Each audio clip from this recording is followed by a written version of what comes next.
I am on page 64. We're still in the Unit 2 review. And this one says to read the passage, then answer questions 5 through 8. This one's called A Touchy Situation. Shelley settled into the bleachers at the soccer field. Her son Zane was practicing on the field, warming up with the rest of his soccer team before the game. Zane loved playing sports, especially soccer, and Shelley never missed one of his games. She was filled with pride watching the kids zigzagging up and down the field as they kicked the soccer ball. Shelley remembered playing soccer as a child and through high school. She remembered watching basketball on the court in Robertson Hall. She remembered watching baseball games on television. Apart from memories of her own soccer games, her favorite memories as a kid were of watching talented athletes excel. As Shelley grew into a teenager, her admiration for her favorite sports stars, the ones who made it big, blossomed even more. She held each of those athletes in high esteem. Today, it seemed as if one or two of the athletes that she revered fell from grace every year. How could she still admire them if their behavior was so terrible? There were no longer any good reasons for admiring them. Bad behavior on and off the field seemed to be more and more common and acceptable. Suddenly, the crowd cheered. Shelley realized Zane's game had begun. She focused her full attention on the field. About halfway through the game, Zane tripped one of the opposing team's players. The referee hadn't seen the foul, and Zane just grinned. One of his teammates slapped him on the back in congratulations. A disturbing idea hit Shelley like a bolt of lightning. It wasn't just star athletes who were behaving badly. Her own son was exhibiting poor sportsmanship. Shelley decided she had to do something about this problem. She knew that she had to ask herself some tough questions. What did she want Zane to gain by playing soccer? What did Zane want to gain by playing soccer? Then Shelley spent the next 3 soccer matches watching how the coach interacted with the kids on Zane's team. She was shocked to see how often the coach condoned poor sportsmanship. He was allowing behavior that she never would have accepted. A second shock to Shelley was that she hadn't noticed this behavior before. Talking to the coach was going to be a touchy situation, she knew, but it had to be done. She couldn't teach the grown athletes on television how to be good role models, but she could start here at home with her own son and his soccer team.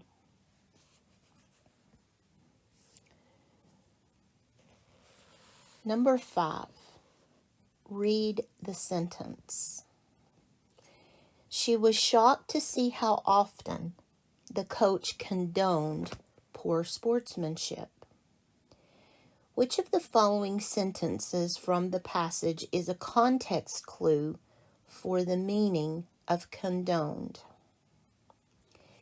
Then Shelley spent the next 3 soccer matches watching how the coach interacted with the kids on Zane's team. He was allowing behavior that she never would have accepted. A second shock to Shelley was that she hadn't noticed this behavior before. Talking to the coach was going to be a touchy situation, she knew, but it had to be done. Okay, so let's go back to this sentence. She was watching, she was shocked to see the coach doing something. What was the coach doing that shocked her? He was allowing behavior that never would have been accepted to Shelley. That's what condoned means. It means approving or allowing.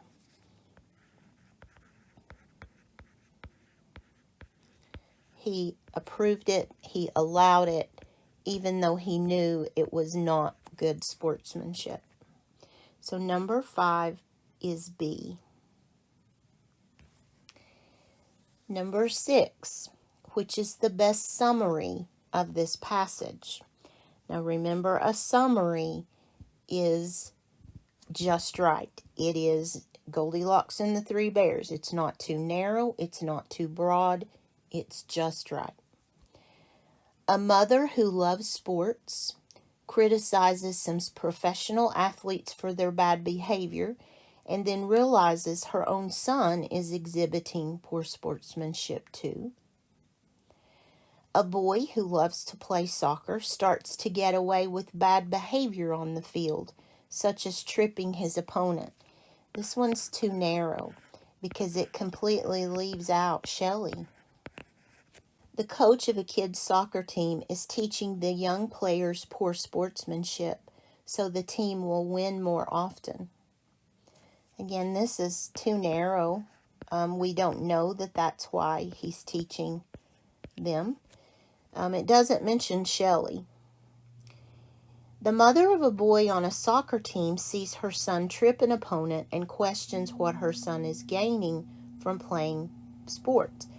This one is true, but it's too narrow. It doesn't mention all of the things she was thinking about professional athletes.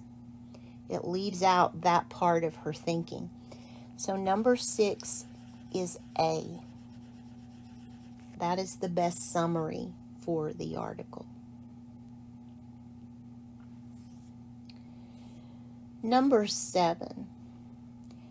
How would the story change if the narrator also revealed the thoughts and feelings of Zane and his coach? Readers would understand why professional athletes are behaving so badly.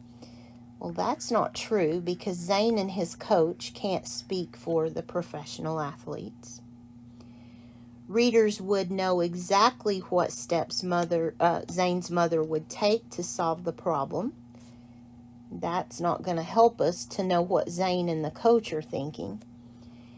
Readers would understand the feelings and thoughts of Zane's mother as she watches the game. Well, we already do that. That's what the passage was about. Readers would know why Zane is not displaying good sportsmanship and how the coach feels about that. I think that's the best option. I'm not sure that that would be true, but it could be. You could say, how might the story change? That would allow us to see Zane's thoughts and the coach's thoughts. So I think that's the best answer.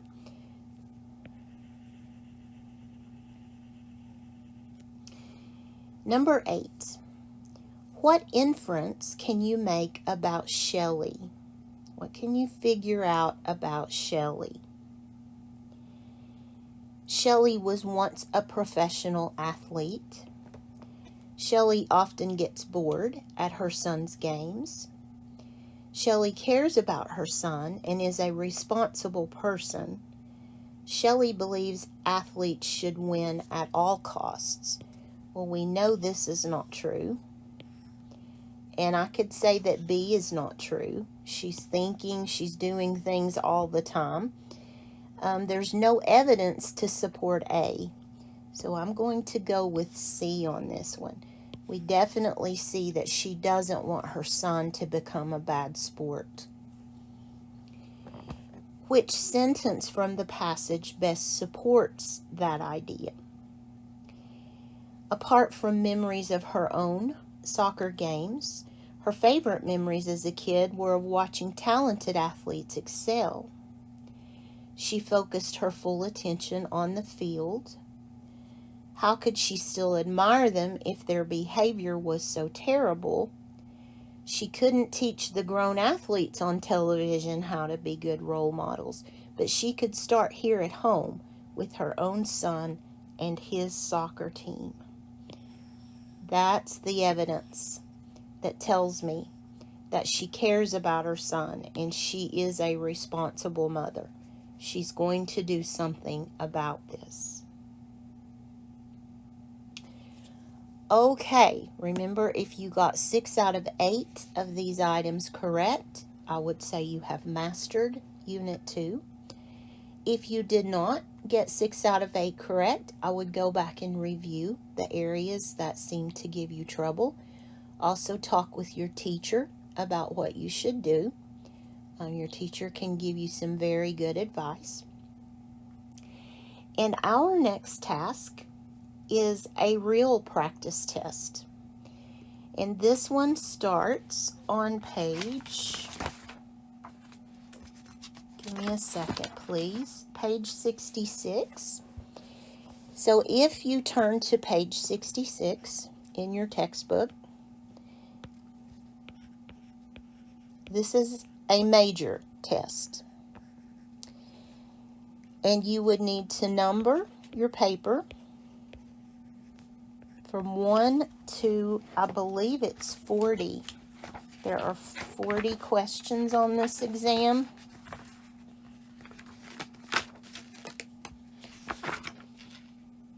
Whoa, I was wrong. There are 47 questions on this exam. Practice this one. Take your time. Answer the questions. So let's figure out what mastery would be. Remember, mastery to me is 80% of 47. So 0.80, the word of means multiply, 47. And I'm going to get my calculator to do that, just so I won't hold us up trying to figure it. 0.80 times 47 is 37.6. So mastery for this test is 37 questions correct, 37 or more. And you can miss 10 and still be just fine. So try this test, pages 66 through, I should have gotten that when I was over there, 81.